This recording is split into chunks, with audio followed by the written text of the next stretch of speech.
হলো লা ইলাহা ইল্লাল্লাহ মুহাম্মাদুর রাসূলুল্লাহ। তাহলে ঈমানের 2 নাম্বার গুণ হচ্ছে স্বীকারোক্তি করা। এই ইকরার বিল লিসান, আমার দিকে তাকান, ওদিকে যা হয় হোক। 1 নাম্বার তাসদীক বিল জিনান, 2 নাম্বার ইকরার বিল লিসান। অন্তর দিয়ে যেমন বিশ্বাস করবে, জবান দিয়েও তেমন স্বীকার করবে। 3 নাম্বার আমল বিল আরকান। আমল বিল আরকান মানে শরীয়তের যত হুকুম আহকাম আছে এই সকল কিছু পুঙ্খানু মানার নাম হচ্ছে ঈমান। বুঝেন? আমল বিল আরকান মানে আল্লাহ পাকের জমিনে আল্লাহর বিধান কায়েম হবে, এ আদেশ কার? আল্লাহর। আর আপনি সব মানেন, এটা মানেন না, আপনি ঈমানদার না। কথা কি বুঝছেন আপনারা? আপনি সব মানেন, এটা মানেন না, আপনি ঈমানদার হইতে পারেন নাই। আল্লাহ পাকের যত হুকুম আছে শরীয়তে ইসলামে সবকিছু পুঙ্খানু মানার নাম হচ্ছে ঈমান। এই জন্য ঈমানের ধন যদি কারো থাকে, ওর টাকার দরকার নাই, ক্ষমতার দরকার নাই, পাওয়ার দরকার নাই, কিচ্ছু দরকার নাই, খালি ঈমানের নূর থাকবে, আল্লাহ পাক দুনিয়া আখিরাত সব জায়গায় কামিয়াব দান করে দেবে। নাই বা পেলাম অর্থ করি, নাই বা পেলাম ঘর, নাই বা পেলাম সুখের দেখা, হোক না আপন পর, পথের ধুলোয় জীবন আমার হোক ধূসর মলিন, অনাহারে অনাদরে যাক না কেটে দিন, তবু দুঃখ আমার নাগাল কভু পাবে না হৃদয়, সব হারালেও তাও করি না নিঃস্ব হবার ভয়, আমি মুসলমান আমার ধন হলো ঈমান, ঈমানে নূরের রৌশনীতে দীপ্ত আমার প্রাণ। ঈমান দরকার আছে না নাই? দরকার না, জান্নাতের জন্য এটা শর্ত। ঈমান আনয়ন করা ফরজ, মানুষ ঈমানদার হবে। এই জন্য আল্লাহ বলছেন 1 নম্বর শর্ত ইন্নাল্লাযীনা আমানু। 2 নম্বর আল্লাহ বলেন ওয়া আমিলুস সলিহাত, যারা মুমিন আর যারা ঈমানের পরে নেক কর্ম করে। ঈমান আনলো, এবার বান্দা নেক কাজ করবে, এরকম ভাবে 3টা শর্ত দিয়া কোন ঈমানদার মুমিন যদি ঈমানদার হয়, আল্লাহ পাক রব্বুল আলামিন বলেন অর্ধেক জান্নাতের রাস্তায় তোমরা হেঁটেই ফেললা, বাকি অর্ধেক রাস্তাটা হলো ওয়া আমিলুস সলিহাত। এবার ঈমানের পরে নেক কর্ম করো। নেক কাজের জন্য কোটি কোটি টাকা দান করা লাগে না, নেক কাজের জন্য বান্দা কারো সঙ্গে লাখ লাখ টাকার লেনদেন দান সৎকা করা লাগে না, বান্দা নেক কাজের জন্য সারাদিন মসজিদের ভিতরে বসে থাকা লাগে না। আল্লাহ পাক রব্বুল আলামিন বলেন ঈমানদার বান্দা ছোট্ট থেকে ছোট্ট নেক কাজ যদি করে, আমি আল্লাহ ওই ছোট থেকে ছোট নেক কাজের বরকতে বান্দার জন্য জান্নাতে স্থান সমাসীন রেখে দেই। ছোট্ট থেকে ছোট্ট কাজ। এখন নেককারকে আপনারা মনে করেন তো নেককার ওই ব্যক্তি যে ব্যক্তি নামাজ কালাম পড়ে, নামাজ কালাম যে পড়ে সে নেককার না। বুঝেন ভালো করে, নামাজ যে পড়ে ও নেককার না, ও ঈমানদার। ঈমানদার এক জিনিস, নেক কাজ আরেক জিনিস। সেই কারণে আল্লাহ বলছেন ইন্নাল্লাযীনা আমানু ওয়া আমিলুস সলিহাত। আলাদা আলাদা করলেন কেন? কারণ ঈমানদার এক জিনিস, নেক কাজ আরেক জিনিস। আপনি যদি বলেন অমুকে নেককার, আমি বলি কেন নেককার? আপনি বলবেন সে 5 ওয়াক্ত নামাজ পড়ে, আমি বলবো 5 ওয়াক্ত নামাজ তো তার দায়িত্ব, তার নেক কাজ হলে কেমন হবে? কথাটা কি বুঝতে পারছেন আপনারা? 5 ওয়াক্ত নামাজ যে পড়বে সে তার দায়িত্ব পালন করবে। একজন বান্দা মনে করেন রাস্তা দিয়ে হাঁটতেছে, আপনি বললেন ভাই এই লোকটা অনেক কর্মঠ। আমি বললাম কেন?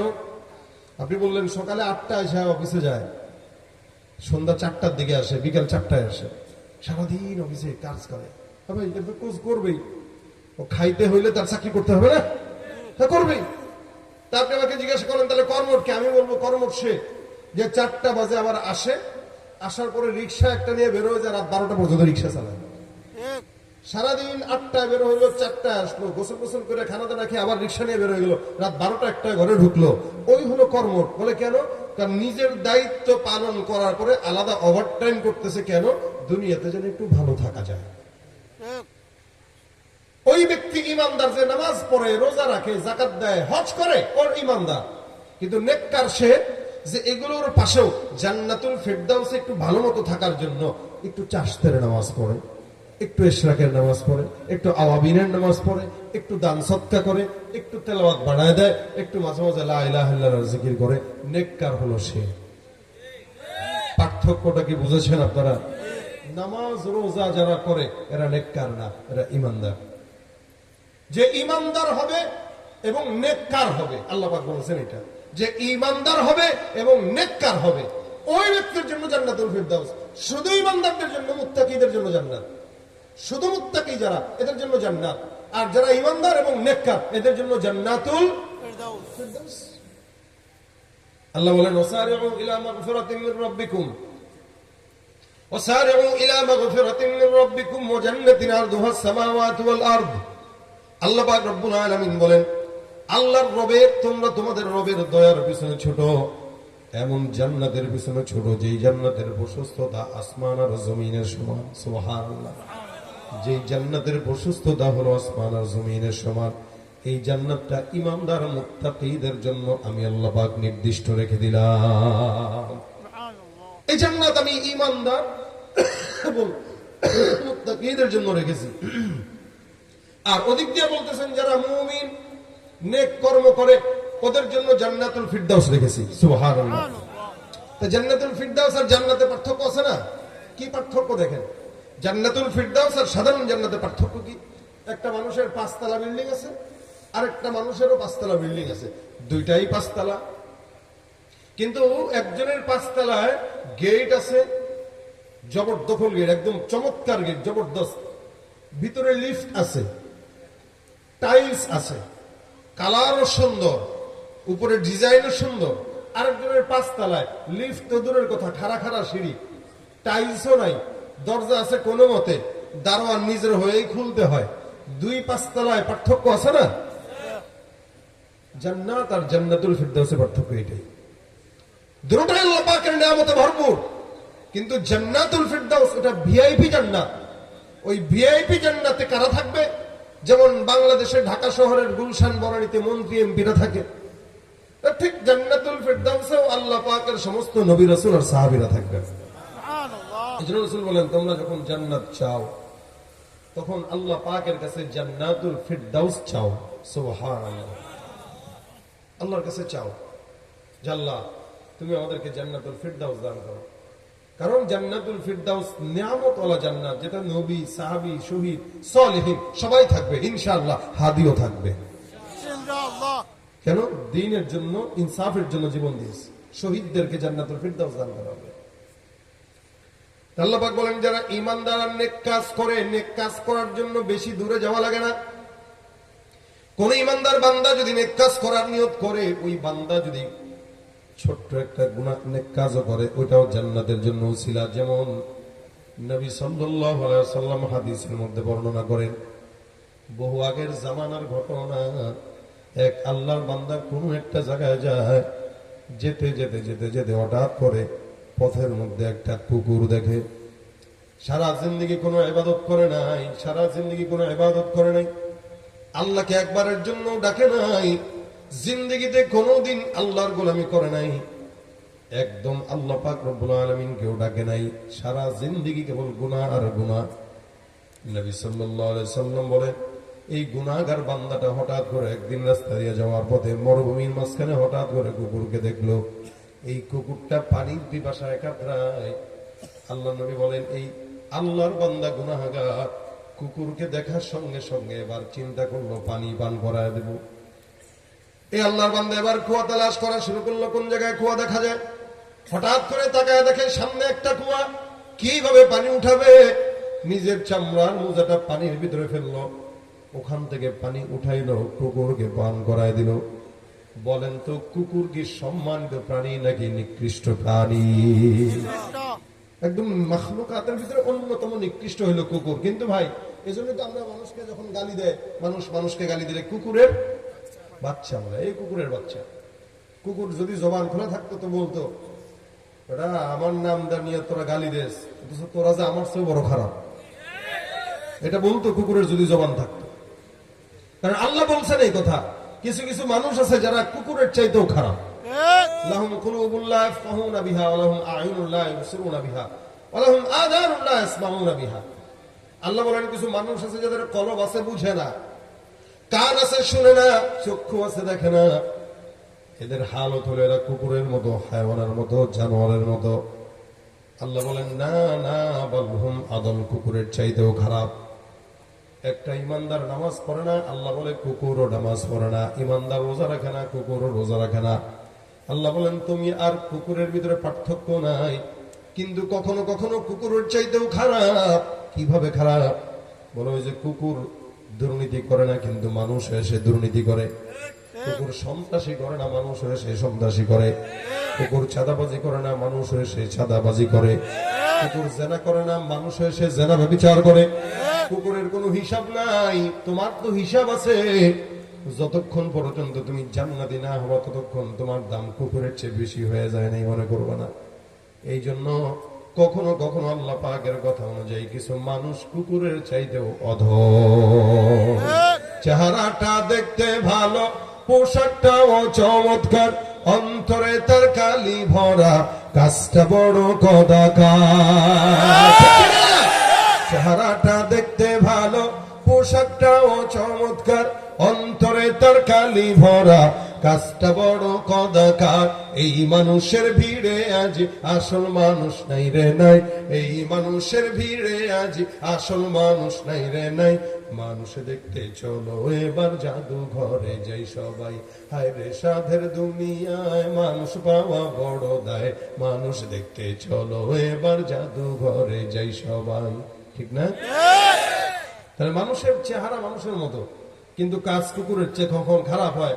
আল্লাহ বলেন ও কুকুরের চাইতেও অধম, খারাপ, নিকৃষ্ট। কুকুরের তো কোনো হিসাব নাই, তুমি ইনসানের তো হিসাব আছে। কুকুর তো কারো কাছে বিক্রি হয় না, গরু ছাগল তো বিক্রি হয় না, তুমি মানুষের কাছে টাকা দিয়ে বিক্রি হয়ে যাও। কি বলেন? বেশি টাকা লাগে না, 100 টাকা দিয়ে বিক্রি হয়, কখনো কখনো 1 কাপ চা দিয়েও বিক্রি হয়। এই দেশে ছাগল কেউ কিনতে গেলে 10,000 টাকা লাগে না। কি বলেন? দেশি মুরগির ডিম কিনতে গেলেও ডজনের দামও আছে 200 টাকা, হালির দাম আছে 80 টাকা। কিন্তু আমার দেশের বলদ জনগণের কিনতে 80 টাকাও লাগে না, 1 কাপ চা দিলেই বিক্রি হয়ে যায়। অসংখ্য মানুষ আছে, একটা গরু কিনতে গেলেও তুমি 50,000 টাকা লাগে, ছাগল কিনতে গেলেও 10,000 টাকা, মুরগি কিনতে গেলেও 1,000 টাকা। এত বড় বলদের বলদ, এরে কিনতে গেলে 10,000 লাগে না, 10 টাকাও লাগে না। কখনো কখনো আগামীতে দেব আশ্বাস দিয়াই কেনা হয়ে যায়। ঠিক কিনা? কেউ দিল না, সবাই নিল, আমরা যে কলর বলদ। সারা বছর নেয় না খবর, নির্বাচনে খুব দরদ। কেউ দিল না, সবাই নিল, আমরা যে কলর বলদ। সারা বছর নেয় না খবর, নির্বাচনে খুব দরদ। নির্বাচনের আগে নেতা ধরে কত রকম বেশ। দেখতে দেখতে গল্লয় গেল আমার সোনার বাংলাদেশ। আমার সঙ্গে দেখতে দেখতে গল্লয় গেল আমার সোনার বাংলাদেশ। দেখতে দেখতে গল্লয় গেল আমার সোনার বাংলাদেশ। একে একে শেষ করেছি, সবার দেখা হইল শেষ। দেখতে দেখতে গল্লয় গেল আমার সোনার বাংলাদেশ। দেখতে দেখতে গল্লয় গেল আমার সোনার বাংলাদেশ। যাদের হাতে যায় ক্ষমতা, দেশ যেন বাপের ভিটা, রাখতে চেয়ার শুরু করে বিদেশিদের পাচাটা। আর যাদের হাতে যায় ক্ষমতা, দেশ যেন বাপের ভিটা, রাখতে চেয়ার শুরু করে বিদেশিদের পাচাটা। বিদেশিদের কথা মতো চালায় ওরা নিজের দেশ। দেখতে দেখতে গুল্লায় গেল আমার সোনার বাংলাদেশ। দেখতে দেখতে গুল্লায় গেল আমার সোনার বাংলাদেশ। মুসলমানের দেশটা মোদের আছে খাতা কলমে, দোষের দোষী যে বাজারে শাস্তি পায় শুধু আলেমে। মুসলমানের দেশটা মোদের আছে খাতা কলমে, দোষের দোষী যে বাজারে শাস্তি পায় যে আলেমে। ওরা ইসলাম বেচেই ক্ষমতাটা পাকা ভক্ত করে বেশ। কি বলেন? অনেক সময় আমাদেরকে কয় ধর্ম ব্যবসায়ী, ওরাই তো বড় ধর্ম ব্যবসায়ী হয়ে গেল। ভাই ধর্ম ব্যবসায়ী কারা এটা বুঝতে হবে আগে, আপনার বুঝি না। আমরা অনেক সময় খালি হুজুরকে মাতাল হয়ে হুজুররা ধর্ম ব্যবসায়ী। আচ্ছা আপনারা বলেন, ধর্ম নিয়ে ব্যবসা মানে ধর্ম নিয়ে ব্যবসা, সেই ধর্ম ব্যবসায়ী। এই ধর্ম ব্যবসায়ীরা ছিল হলো ইহুদিরা। কারা? কথাটা আসছে এই জন্য বলতেছি, একটু বুঝার দরকার আপনাদের, কারা ধর্ম ব্যবসায়ী। ইহুদি পণ্ডিত ছিল কিছু, এদেরকে তখনকার যেগুলো ইহুদি নাসারা মুশরিক, ওরা বিক্রি কিনতো কেমনে, বলতো তাওরাতে তো এই জিনিসটা আছে, হুজুর আপনি একটু আইসা ফতুয়া দিবেন যে এটা তাওরাতে নাই, একটু কেটে দিবেন, আপনার 10 লাখ টাকা দিব। কোনো ব্যাপার নাকি, কেটে দিলাম। এ সুন্দর করে যায় ফতুয়া চেঞ্জ কইরা তারপরে 10 লাখ টাকা নিয়ে আবার খাওয়া দাওয়া ফুর্তি করে দুনিয়া মস্ত বড়। ইহুদিরা এটা করত। এখানে আল্লাহ বলছেন ওলা তাশতারু বিআয়াতি সামানান কালিলা, আমার আয়াতকে তোমরা এমনি বিক্রি করো না। মানে আয়াতকে বিক্রি কইরা টাকা নিয়া আয়াতের অবমূল্যায়ন করে অপব্যাখ্যা কইরা ফতোয়া টতোয়া দিয়া যারা করে ওগুলো ইহুদি, ওরা ব্যবসা করতো এটা নিয়া। আচ্ছা কোনদিনকে আপনারা আমাদেরকে যে টাকা দিয়ে নিয়ে আসেন, আমরা কি নামাজের বিরুদ্ধে কথা বলি? কমিটিকে আজকে আমরা বলে দিছে হুজুর একটু সুদের পক্ষে কথা বলেন, আপনারা 10 লাখ টাকা দেব বলছে?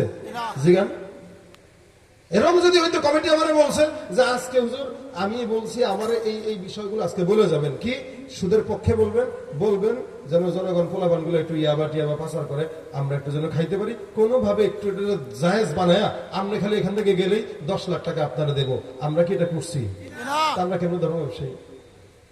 এরকম হতো না যে নির্বাচন আসলে খালি নামাজ পড়ি, এরকম হতো না। আল্লাহর রহমতে বুঝ হওয়ার পর থেকে নামাজ পড়তেছি, এখনো পড়ি, মরণ পর্যন্ত পড়বো ইনশাআল্লাহ। তাহলে যারা সারা বছর নামাজ পড়ে না, পর্দা করে না, সারা বছর ইমানের খবর নাই, শুধুমাত্র কোনো একটা সিজনে, শবে বরাত হোক, শবে কদর হোক, ঈদের সিজন হোক, রাজনীতির সিজন হোক, রমজানের সিজন হোক, কোন একটা সিজনে নিজেরা মুসলমান প্রমাণ করার জন্য নামাজ ধরে, সবচেয়ে বড় ধর্ম ব্যবসায়ী তারা। আমরা তো সারা জিন্দগি নামাজ পড়লাম, আমাদেরকে ধর্ম ব্যবসায়ী কোন কেন? আমরা টাকা পাইলেও নামাজ পড়বো, না পাইলেও নামাজ পড়বো, টাকা দিলেও কোরআনের কথা বলবো, না দিলেও কোরআনের কথা বলবো, গুলির সামনেও হক কথা বলবো, গুলি না থাকলেও হক কথা বলবো। ধর্ম ব্যবসায়ী তো তারা যারা টাকার বিনিময়ে ইমান বিক্রি করে, ধর্ম ব্যবসায়ী তারা যারা ইহুদির কাছে মাথা বিক্রি করে, ধর্ম ব্যবসায়ী তারা যারা নিজের দুনিয়ার জন্য আখিরাত ধ্বংস করে।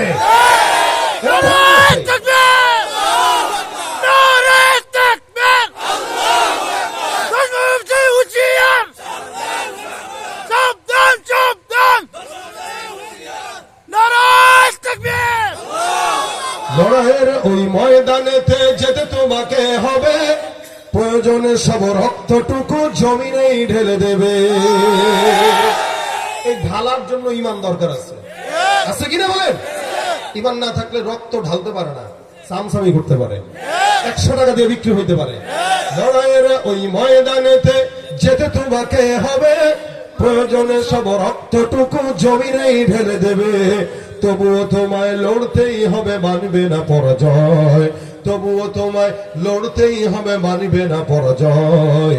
বিপ্লব মানে জীবন দেয়া বসে থাকা নয়, সে কোনো দিন আসবে না রে, করো যদি ভয়। তাহলে ধর্ম ব্যবসায়ীর পরিচয় বুঝছেন তো আপনারা? যারা ধর্মকে সামনে রেখে নিজের স্বার্থ হাসিল করে এরা। সুতরাং কোন ওলামা একরাম আপনাদেরকে ধর্মকে সামনে রেখে ভিন্ন ভিন্ন কথা বলে নামাজের বিপরীতে, দ্বীনের বিপরীতে কথা কেউ বলে নাই। এই জন্যই আল্লাহ পাক রব্বুল আলামিন ঈমানদারদের গুণই দিয়েছেন এটা, ওদের দিলে থাকবে যা উপরেও থাকবে তা। ঈমানদারের দিলে থাকবে যা উপরে থাকবে।